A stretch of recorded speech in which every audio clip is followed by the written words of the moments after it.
Assalamu alaikum, guys and girls. Welcome to our second mid-season podcast. It's Hashim here. I'm here with Zahid. Zahid, how are you, buddy? Hey, Assalamu alaikum, Hashim. How you doing, bro?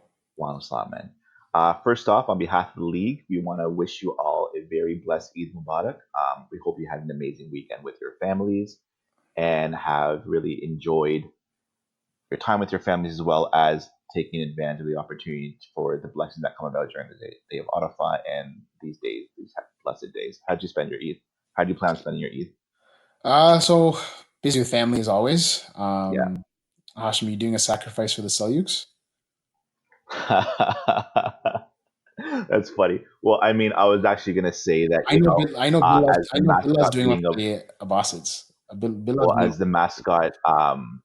the mascot of the team being the Bulls, I feel like that the entire league has sacrifices this year on behalf of for Kurbani. So it's been an interesting year. It's been a fun year for sure. I mean, no one likes to lose, of course. And I'm sure the entire team. I think anyone will attest to that. It's a competitive league. We'll get into that in more detail later, but nonetheless, it's been a rough go of that season. But I mean, we have 4 games left, and the beauty of Super Sunday is you get a chance to play against teams that will directly impact what your standings are. And being in last place obviously makes things more difficult because we play against some very talented teams. But at the same time, destiny sits in our own hands. So Yeah, I'm you got confident you. in our Yeah, the chances. Seljuks And have a great group. So I'm sure you guys will give everything you got. And at the end of the day, sometimes luck's not in your favor, but sometimes when luck doesn't go in your favor most of the season, you'll get some of the luck at the end of the season. So hopefully that let's comes hope your way. so. So Let's hope so. So with Super Sunday around the corner, obviously it's going to be a playoff like atmosphere. I feel like that atmosphere has been around the whole season for better or worse. I don't know if you agree with that, but it's been a bit more competitive, more intense this year. And I think it's important as a league to remember what the foundation of this league and what the principles of this league were when we started off. And that's the foundation of brotherhood and using Islamic principles and elements of that unity that we come together and just having that take place on a softball field while we're playing a game that can be competitive for sure. But with obviously tensions running high and a lot of implications in relation to what might happen from these results, I think it's important for us to bring back, and it's just something I've seen in general that I've commented to other people on the league, yourself included, in terms of I never really see the pre-games what happen anymore, and I feel like that's really a good way to it really sets the tone for what yeah, this I league is agree all with you. about and maintain those principles and stuff like that. And though it's inevitable that things get a bit more intense during times like this, it's important for us to all rely on one another to kind of give ourselves those stark reminders as to what this league's all about and what it stands Yeah, I agree for with you, above everything. Hashim. We spoke about this earlier in the season, and I've had this conversation with a couple of the GMs. Yeah, the intensity of the league and the competitiveness of the league has gone to another level this year. That probably comes as a result of the parity between the teams. But at the end of the day, the purpose of this league and the benefits that we gather from this league after the season is over is the friendships and the brotherhood and the camaraderie that we built, right? So we need to maintain or continue to Yeah, build upon that. Maybe, like you mentioned, we've gone away from those pregame duas and pregame handshakes. Maybe that's something we have to bring back, mandate before the games for Super Sundays, in order to bring some of that element back. And at the end of the day, after you leave the fields, once the games are over, we're all brothers, we're all friends. So we need to make sure that we kind of bring back those elements that may have been missing with competitiveness taking over a little bit. All right, and so we saw some of that during the break. That's already happened with some player activity and whatnot. So the league kind of had to step in and get involved and issue a statement on what exactly happened and some misinformation that we had available to us.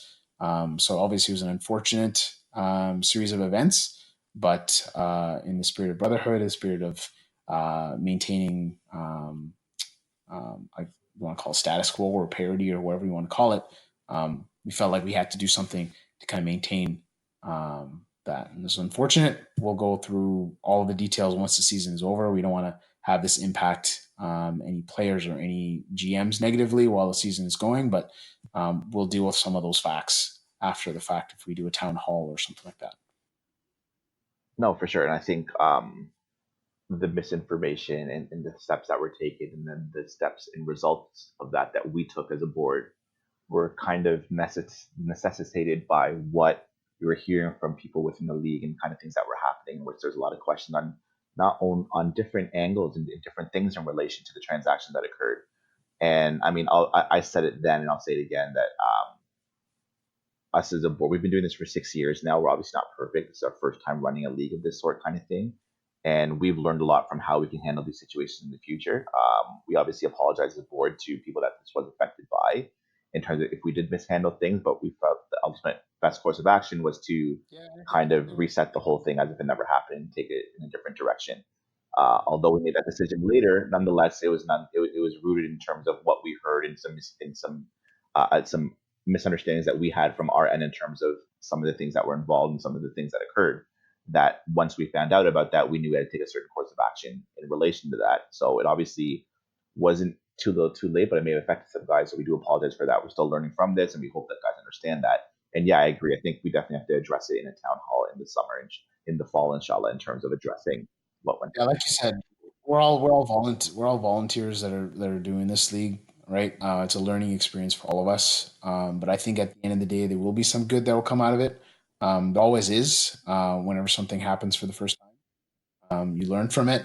You find better ways to handle those situations, so that those situations don't happen again. Like almost everything we've done in this league has been through trial and Absolutely. error, right? Like none of us have ever done any of this, right? It's our first time. We learned from other leagues that have done this in the past. We learned from our mistakes. We learn from people that have advice that can tell us, hey, you should probably do this differently or whatnot. So we take all that into consideration. At the end of the day, it comes down to what's in the best interest of the league, in order to maintain the brotherhood principles, the Islamic principles, the competitiveness, and the parity within the league. So, inshallah, we'll learn from it. We'll move Oh, for forward. sure. Yeah. I A think couple weeks, everybody's excited for. So, Yeah, just got to and I get to think the that. credit goes to what's one of the great things about this league is one thing that I see kind of a big part of brotherhood is also addressing conflict and confrontation, right? And because that just shows that you have that relationship with your brothers that you can address those kind of things and be open and honest with each other. And I appreciate guys that reached out to all of us in any capacity that told us what they agreed with, disagreed with, their thoughts after the fact in terms of I think it was great that you did this. Like that's all very much appreciated. It shows the element of that community aspect of the league in terms of guys were open to share their thoughts about it. Didn't feel like it was something that they couldn't do anything about. They wanted to make sure they were voiced as to how they choose to voice it. Besides, it's nothing that we control, obviously, but nonetheless, it's very much appreciated that. And as a board, I know that we appreciate how we run this league for the guys, right? We run this league with an effort for all 96 guys that are in the league and those that hopefully come in the future. So having the feedback of you guys, why we want to do the town hall and why we have these avenues to be open with communication is very important for us to ensure that we're running a league that's best suited for those that are playing in it. So I think we could move on from that. But once again, we thank guys for their contribution. We apologize to those that were affected by it. And we know that guys understand. We hope to address it in more detail in the off season. But let's focus on the season for now. We got a total of 8 big games over the next 2 weeks, being the 18th and the 25th. It's kind of a unique. Last year we had our Super Sunday, which involved a bunch of games and kind of had a lot of ramifications in terms of who you were playing and how that may affect things. There was a lot of excitement. The most exciting game happened to be the first game of the day, and once that kind of went the way it did, it led to, I guess, it falling all into place and all the other games kind of seeing where seeding would be developed. But if I remember, I think the Sultans that day they were seventh, or were the Seljuk seventh and the Sultans were sixth I think the going into Sultans it. were sixth going into that week. I think you're right. Yeah. So basically, it was win and in for those two Yeah. teams. And that day, the Sultans moved from 6 to 2. And by moving to 2, they had a bye. And obviously, I don't know how much that could with the way that they were seeing the ball, they were hitting the ball.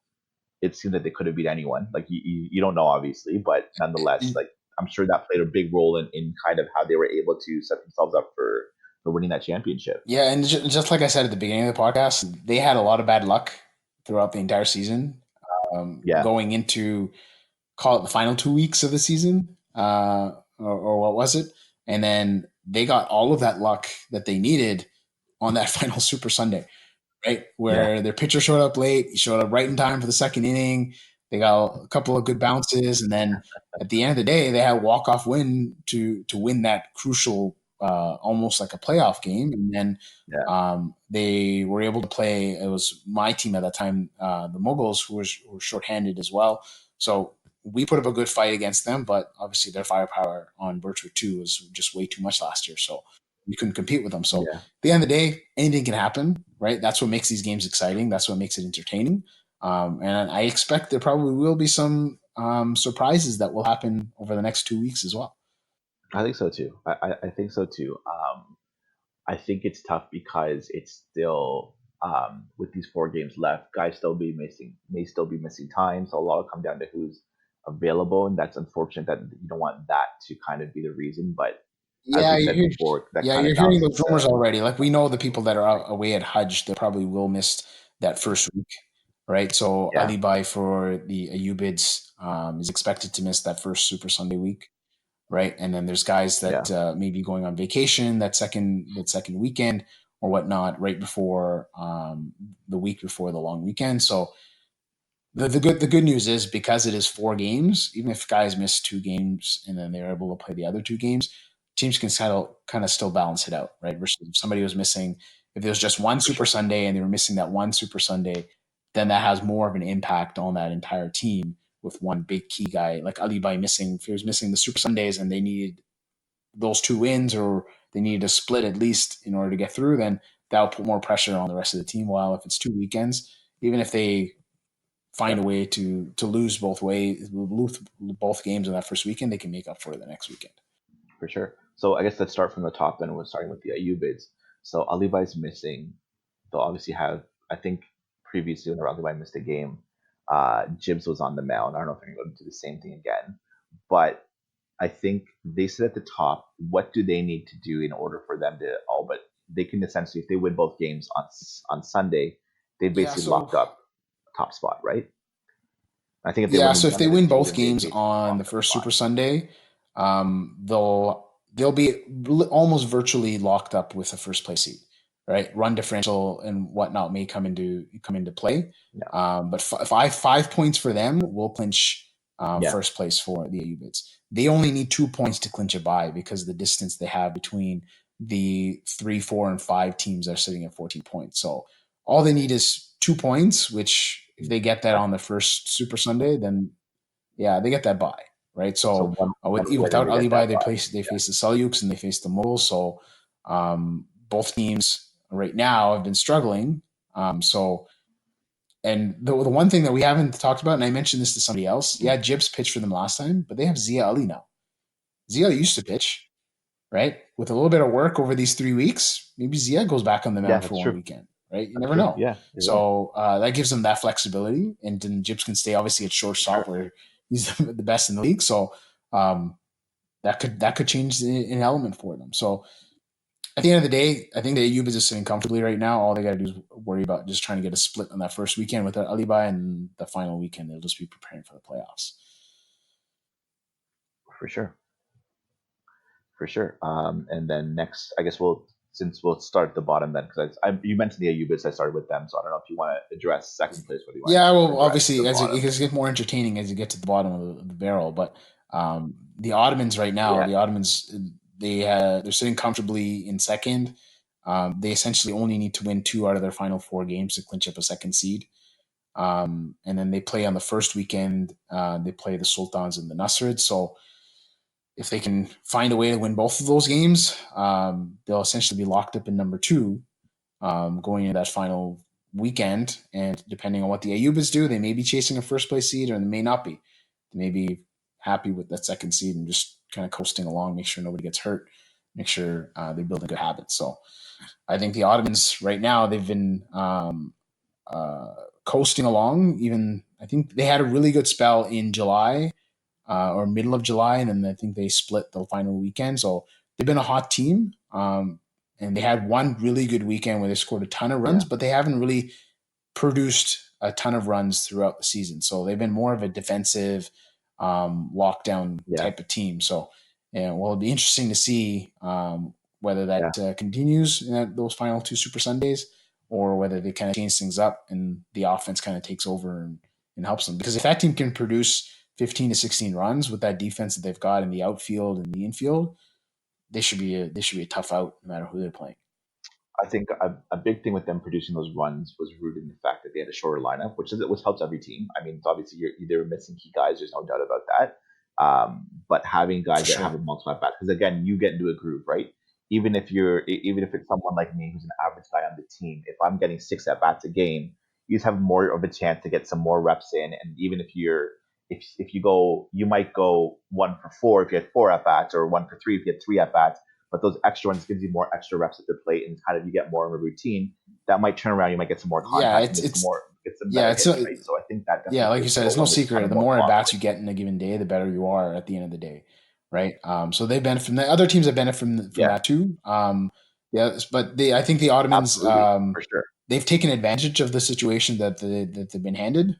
They've played teams that have been without Dadok, they've been without Shaheen and whatnot, and credit to them, they took advantage of that and they basically put those teams down. Put those teams down, Yeah, right? It happens that's a where skill in itself, right? the Sultans played the Ottomans when they had a full roster, and the Ottomans were missing Abdullah and Riz, and they just couldn't put the runs together, right? So yeah, sometimes you get dealt a bad hand, but you've got to make the Yeah, most of it. So no, for sure, and that takes a lot in itself too.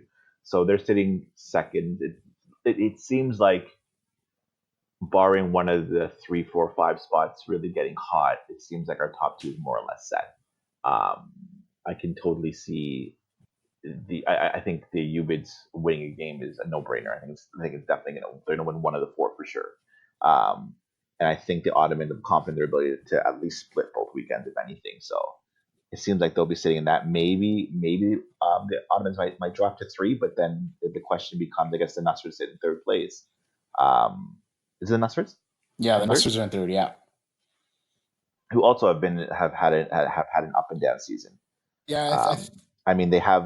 You look at guys, and you look at they have. Whenever you have Tensirbai on the mound, you're in every single game, right? There's no doubting that. And then they start off the season hot, but they haven't been able to string together perfect weekends, right? I think they've split, they've gone 1-1 most of their weekends, and it's kind of been a Jekyll and Hyde approach to their yeah. I think the season. difference between the Ottomans and the Nussers, which makes it more difficult, is the Ottomans have to play the Sultans twice, who are not a high scoring team, so that kind of benefits the Ottomans, right? Yes. While the Nusserids have to play the Abbasids twice, which you never know what you're going to get with the Abbasids. We joke on our team, we're basically like Team Pakistan. You don't know what you're going to get on any given day.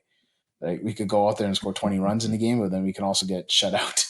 So um, yeah, I think it's going to be really difficult for the Nusserids to catch up to the Ottomans to get the number 2 seed. But obviously, if they beat the Ottomans, that makes their task that much easier because they will be playing each other on the first weekend. So that'll set the tone for the Nusserids. If they lose that game to the Ottomans, they can basically kiss that second seed goodbye.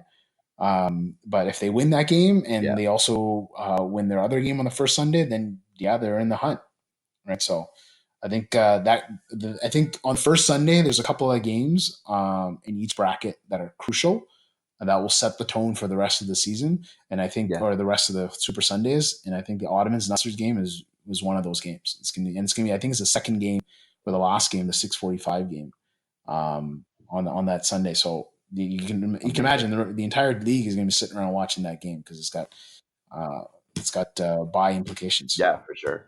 And we can't not mention the fact that the Nutsers have a certain something on their side, that being Kizar Jannah. All that guy does is win. So I mean, I don't mean to throw some bad luck on him, but selfishly, as a team that's sitting on the outside of the playoffs right now, I wish all the bad luck on the Nutsers. But Dude, the guy the all the guy guy has does is not win, and lost. he's I mean Yeah, he is. he's a perfect teammate though, right? The guy shows up. He's great in midfield. He'll play wherever. I mean, whenever you had him in your first year, you played him everywhere. We saw him at third. We saw him in the outfield. Like, he was just totally down for whatever it took for the team. His bats came alive this year. Like, great guy on and off the field. Can't ask for more, right? Like, there's a reason Yeah, why he's a he's versatile the exact player. kind of Like every teammate that you team want. needs it. And I mentioned this to every single one of my teams. I usually have one guy that I try to turn into that. is you need somebody that can fill in any role on any given week, depending on who's missing or who's available and whatnot. So Fizer's definitely one of those guys. He's got 2 championships and he's got 2 tournament titles in what 3 years. So the only thing he's lost is the first year he played in the midseason tournament, and then he lost that midseason tournament. But apart from that, he's won the league twice and he's won the tournament title twice. So kudos to him. He's a great teammate. I had him in my first year, and Yeah. um, he was very raw at that point. He was still learning. He obviously played baseball, but he was still figuring out softball. But now he's going to be a top 3 round pick every single year, just based on what he brings to the table with his flexibility, with his bat, with his arm. So what can you say? Pizer's the winner. Yeah. No, for sure. Um, Speaking of winners, that's a good word to describe the Muggles for the first half of the season. But they've been sliding. They haven't. Their last win was July 7th, 22-19 against the Sultans. Since then, they've lost a bunch of games or they've tied. Um, the talent's obviously there, like there's no doubting that. But they've had a rough go for the last month. That we don't know what to expect. Which one of are we gonna get, the first half of season Muggles or the second half? I think it's exciting to add to welcome back a guy like Osama Mahmoudi back into the league. I think he's a Yeah, perfect fit for that team. yeah. It's tough to when we look at the Moguls team. Everybody thought they were going to be one of the top teams in the league, right? And not saying that they aren't at this point, but it's hard to explain how they've dropped 7 games in a row, or they've is it 7 or 8? I don't know the exact number, but they basically had one tie after that game that you mentioned that they beat the Sultan. So it's hard to explain how they've lost them. Yeah, it's Yeah, been some player absences and whatnot, but a lot of teams have suffered from that as well. So it's hard to explain how they've gotten to that point. But obviously, getting a player like Osama, who is I wouldn't say is a offensive threat. Yes, he can be a threat, but he had one really good season with the bat. But defensively, yeah, he's a top 3 or 4 shortstop in the league. There's no question. He's got a gold. He's got a Gold Glove there. He's been an All Star, so for sure, he definitely is going for to be sure, a and good allows them addition to. for them. But I think looking at Yeah, the Moguls and the games that they've lost, the offense has been the problem for them. So they've had a fantastic rookie year from Temur Sheikh. Ray's done typically what he typically does. Shaheen's had a decent yeah, season. Saad's had a decent season. So it's kind of like, well, what do you do yeah, after that, right? So we'll have to wait and see. They've got a tough matchup in that first weekend. They've got to play the Mamluks and they've got to play the Ayubids. Granted, the Ayubids are Ali Jabbar, but still, the Ayubids have been a top team in the league and they've won games without Ali as well. So that's gonna be a tough. It's gonna be a tough first weekend yeah, for those guys, and they need points to clinch a playoff. absolutely. They're not in the playoffs just yet.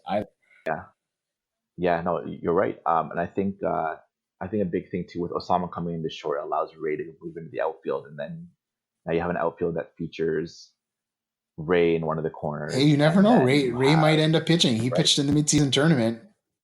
True. Yeah, He that's pitched true. in the midseason tournament. I heard he was great He too. was Yeah, fantastic in the midseason tournament. In the finals, he only allowed 1 run. So obviously, it is the midseason tournament, and you start with a 1-1 count, so that doesn't have an impact on it as a pitcher. Trust me, yeah, you only sure. have to throw one good strike, and somebody's going to swing, right? So that has an impact. Yeah, But he proved that he can pitch. I think he's been working on it. So I don't know whether he's going to go to the outfield or whether he's going to pitch. It'll be interesting to see that's when we true. get to next Sunday. But yeah, I think they sitting in that 4-5 is it's a tough draw, right? Because you're playing against a team that twice that you'll have direct For sure. confrontation against, right? Because 4 and 5 For sure. play each other That's twice, and then you're playing the top team, right? yeah. I So think the worst. I think the worst and spot. the team that you're up Yeah, against, you're playing against. the worst I think spot it's in the this worst Super spot. Sunday, the bracket is the number 5 spot, which is where the Mamluks sit, because Yeah, you have to play the Mughals twice, you have to play the Ayyubids once, and you have to play the Seljuks once, right? And what makes matters worse yeah, is you're the away team against the Mughals in one of those crucial games. yeah, So um, I'm not saying that it's impossible. Like there's a weekend where there's a couple of teams have been away both games and they won both games. Right? So I'm not saying it's not improbable, but Yeah. if you had to look before No, for sure. the seeds were granted, right? Which seed would you want to avoid? You probably would want to avoid the number 5 seed, and that's where the Mamluks sit. They've got a tough. They've got an interesting first weekend playing the Mughals and the Salyuks, who are both teams that have struggled of late. So Yeah. obviously they can change the entire narrative and win both of those games. And everybody's like, well, what are you talking about? The number 5 Yeah. seed was the difficult one. So they also need points to clinch a playoff spot. I think they need 4 to guarantee getting into the playoffs. So they could change all of that by winning both of those games on the first Super Sunday, because I think they may have a shortage of players. That's another thing with the Mamluks. I don't think they fielded a roster of 12 all season. And I think Hassan mentioned that in his preseason podcast that he knew guys would be missing games and whatnot. So maybe this is where he expected he would end up, Yeah. and he thought he had the best team going into the season once everybody was there. Maybe they have everybody there this weekend and they prove everybody wrong and Yeah. say they do have the best team. So be interesting to see. For sure. I think too, the one benefit of being in 4 and 5 is the way it's structured right now is that you can bet on yourself, right? I mean, you don't have to worry about what other people do. You just have to go out and win your game. So if you lose your games because you don't do whatever you have to do, it falls on you. Teams that are lower, which we'll get into the 6, 7, 8, it's more aligned to we need to win our games, but we have to make sure that these teams lose too. And that's kind of you're asking for a lot because you're relying on other people to not do well, and also you do well. So the benefit of being in that 4 or 5 is the fact that if things go well, you can completely attribute it Yeah, to well, yourself. If if you don't, based on the way the Super you Sundays have work, yourself if to the blame. Mamluks beat the Mughals twice, they're guaranteed to leapfrog them, right? Um, because they're going to get a run differential over them. I don't remember what the Yeah, exact run differentials between those teams, but if they win both of those yeah, games against the Mughals and they win another game, they're guaranteed to leapfrog the Mughals. So that's the advantage of playing the team that's ahead of you, because you know you're gonna if you win those games, you're guaranteed to move up, right? I don't think the Mamluks, based on the run differential, have a chance to get into a bye, right? It could be possible depending on all the dominoes falling their way, but it'll be really difficult for them to do so. So they just got to focus on trying yeah, to get into number 3 or number 4, to not have to worry about, uh, uh, definitely. or at least try to get home field in that first weekend. Yeah, I mean, all three, the 3, 4, 5, are all 6 wins, 6 losses, 2 ties. We mentioned the Nusserids were kind of been up and down all season. The Mughals were completely different between month 1 and month 2, and the Mamluks too have flipped it the other way, in which month 1 they were dealing with a lot of different things, and month 2 they really brought it together. So it's really interesting to see the Mamluks look like the hottest team out of those three. The Mughals right now look like the worst, but they've had a big change. I think will really impact their team with bringing Osama in. So it's really a question to see. Like we got to wait to play the games, right? Because it's really interesting to see how those three teams will shake up, given that they're relatively similar. I mean, the Mughals have given up the least number of runs at 163, and the Mughals have given up the most at 171. The Nussers obviously have had the best offense in the league this year, so that changes things. But they've all been kind of in the middle, all sitting at 14 points. So it'll really be that first weekend is really gonna set out where those teams will land for Yeah, and the for hottest player in getting the into the league playoffs, right? by far over the last, call it 4 or 5 weeks, has been Ismail. Oh Like my that guy's god, it's been insane, he's hitting 750 with like 11 unbelievable. home runs or something like that. Ridiculous numbers over the last 4 or 5 weeks. So if he maybe It's this break, unbelievable. this 3 week break, or 20-day break, you want to call it that, cools him down. But the numbers he's put up over the last 4 or 5 weeks has been off the charts. Like we haven't seen somebody put those numbers together over a period of 4 weeks in a long, long time. So if he stays hot, the Mamluks are as dangerous as any team in the league, right? Because they've got the defense and the weapons around him. But he's been a one man wrecking crew so far. He's produced, I think, 50% of the RBIs for that team so far. So It's crazy. I think in the month of July he went something like 31 for 35 or something crazy like that. It's unbelievable. yeah, Um, we had to find ways not to give him player of the week every single week because he was in yeah, contention every single week. yeah, it's true. No, he's been amazing. Um, so that brings us to the Abbasids. A team that was touted as with the Muggles being the on paper the best team in the league. And it's been a weird go of a season. A lot of up and downs. Yeah, there has been, and it's been uncharacteristic in some ways. Some players are definitely underperforming where you'd expect them to be, and it's just been in some ways it's been some bad luck. Like the Ubits game that the Abbas's lost that last weekend. Ottafuckler came 5 inches away from hitting a walk off with Mike Arlett standing right underneath it at the fence with his glove up against the fence. So obviously those 2 points would have been huge for the Abbas's because that would put them well clear of the Sultans with 4 points ahead and then basically being able to split and get through. But so sometimes you can't control that type of stuff. You just got to go out there and be solid and play your game. And just like the Salukes are hoping for, hopefully the luck turns in favor of the Abbasids because they've had a lot of bad luck go so far. For sure, for sure. Brings on the Sultans, who looked all but dead until they strung out two huge wins, two walk off wins at that.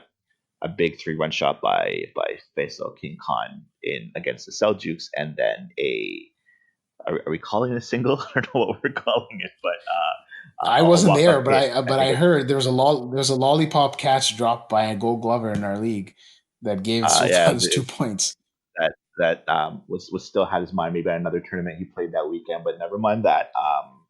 Nonetheless, yeah, so it led to two big wins for the Stallions that now sit in seventh. And can you say they have momentum going in after those two big wins? I guess it was the worst time to get them because we've been off for almost 3 weeks now. That I don't know Yeah, how that's much of for that they're going sure. to carry over, but it shows the team can win games. They can grind it out, right? They were both close games coming on walk-offs. Face hit was an absolute moonshot, and I mean, I was talking to him throughout the game, and Seljuks were setting up our outfield to give him a lot of real estate in right field, completely playing off the line, and we know Faye can slice it that way and get some runs through that. So he kept on saying he was looking in that avenue, and then for the last at bat, we did it again, but he just was like, I just want to focus on my thing, and he's been crushing the ball all season. I think it's the Yeah, best season since year for one, sure. and I think he has 8 home runs on the year. He just completely like absolutely hammered it, and it was a big 3-run Yeah, shot. and so The talent's there. The bats are there. There's a lot of, and I guess with every single week with so many guys being new, they get a chance to kind of get a feel for each other and what it takes to motivate one another and what it takes to really see how those pieces come together. So they were only going to get better as the season went along, only because that familiarity helps breed confidence on the field too, right? And understanding yeah, how for another sure. can And operate. they've got Shazad and Shamil on that team. They know what it takes to win and what it takes to motivate guys. So they're Yeah, going to do what it takes. But talking about the important games, the Abbas's and the Sultans play each other in game. The I game think that's the is biggest one. game 4 on that I first think Sunday, right? So the six I forty five slot is I going to think be I think that's highly the biggest one. entertaining with the Ottomans playing the Nasrids and then the Sultans playing the Abbasids. So that is a playoff game for both of those teams because if you lose that game from the Abbasids perspective, the Sultans are now tied with you. And if the Sultans lose that game, the Abbasids go four Yep. points clear of you. So that is going to have playoff implications. Both teams probably have that game earmarked already. Unfortunately, it's the second game of that day for both of those teams, so they'll be riding some momentum or Yeah. lack of momentum after that first game. But obviously, that is the most crucial game on that first Super Sunday. And that brings us to the Seljuks, or Seljuks, sorry, who are sitting in last place. I think 3 points below a playoff spot at the moment that entirely have to more or less win outright in order to have any sense of having a chance to make the playoffs. Yeah, the unfortunate part for them is they don't play the Abbasids or the Sultans going into the Super Sundays, so they will somewhat be at the mercy of whatever those two teams do. But they do end up playing the Mughals and the Mamluks, who are not in a playoff spot just yet, or are not clinched. So if they can beat both of those two teams, and hopefully one of those two teams can go 0-4 or their final games, or even if they just earn a tie and they lose the other three, the Celtics could easily leapfrog those if they win all 4 of their games. So they've got to do what they Yeah, have to do. And obviously, playing the Moguls and the Mamluks is the most important part of their Super Sunday. They only play one of them on the first week, so they play Ayubids without Alibai, and then they play Mamluks in their second game. So you can consider both of those as must wins, and then they'll probably come down depending on what the Mughals do on the first Super Sunday. They might end up playing the Mughals in a do or die match in the second Sunday. So I believe it'll be interesting. I wouldn't say the Salukes are out of it just yet.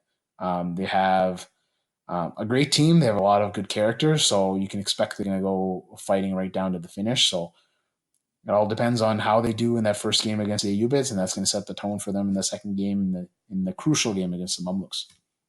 yeah, no, absolutely. It helps that their last win came against a team like the Ottomans, wherever they fell behind big and were able to put up some big numbers to help come back in that sense. So the team definitely has the talent there and the belief there as well. It's just a matter of going out there getting the results right and not relying on, again, as you mentioned, their destiny is first and foremost in their hands, but at the same time falls in the hands of the other teams too. Like they can't help but they have to watch the other games to see what happens, right? Yeah, and I'm They can't sure, just focus. They and don't have one eye towards the other I'm result. sure you know this as a member of that team.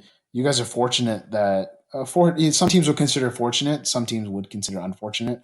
But I think for you guys, it's your strength to play as many games on Virtua Two as possible, and you play three out of your final four on Virtua Two, Yeah, which because you don't have a ton of power bats, but on Virtua 2, we all know that anybody can hit it out if you hit the sweet part of your bat. So yeah, it plays to your advantage because you guys can score a ton of runs with Darok being able to hit it out with one arm.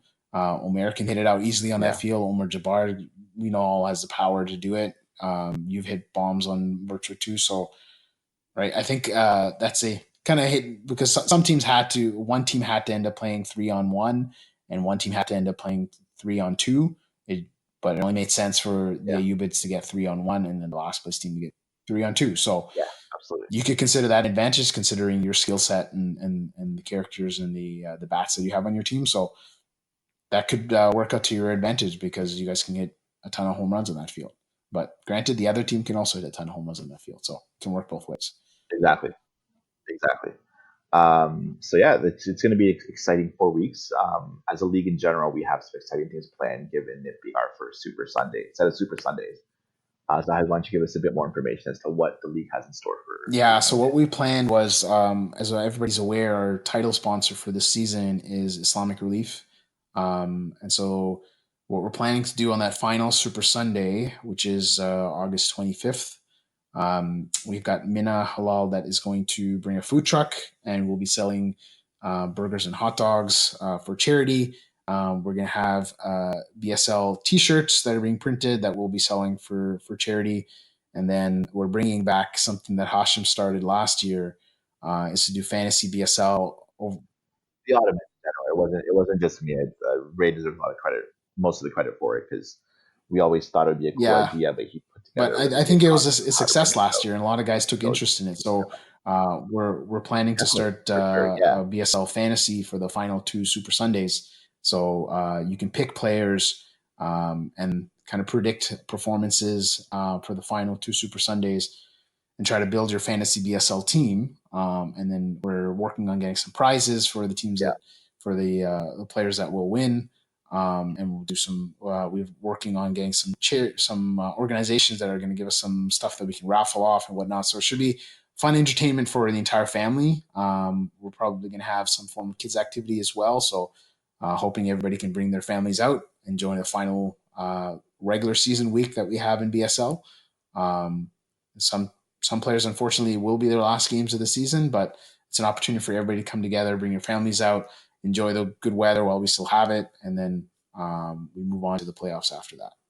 yeah, for sure. It's going to be exciting, and there's been a lot of built up excitement surrounding it with the layoff, but we'll finally get a chance to get back on the field on the 18th, and who knows, maybe from the 18th it might all be written into, and our six will be locked, and or it might be we have no idea what to expect, and they'll even put even more excitement on August 25th. But regardless, it's going to be a really exciting time, filled with a lot of fun, a lot of intensity, and a chance to really have teams really show out and show the best of them and what they're able to do on the field. Yeah, it's been a great season, no matter which way you look at it. And so this is just a way to kind of cap it off and have a memorable final day where hopefully we'll have some excitement from the games, but we'll also have some excitement for the families and the people that are going to stick around to watch some of the games where they can enjoy some good food, they can buy some BSL memorabilia, kids can be entertained, and then everybody can enjoy some good weather and some good softball. So it'll be fun. I'm Awesome. looking forward to it. For sure. Well, thank you all for joining us for this second podcast, which was considerably longer than our first one. We had a lot to cover. But thank you all. We hope again, we wish you a Eid Mubarak, and we look forward to seeing you guys all on the 18th. Thanks, bro. Thanks, Z.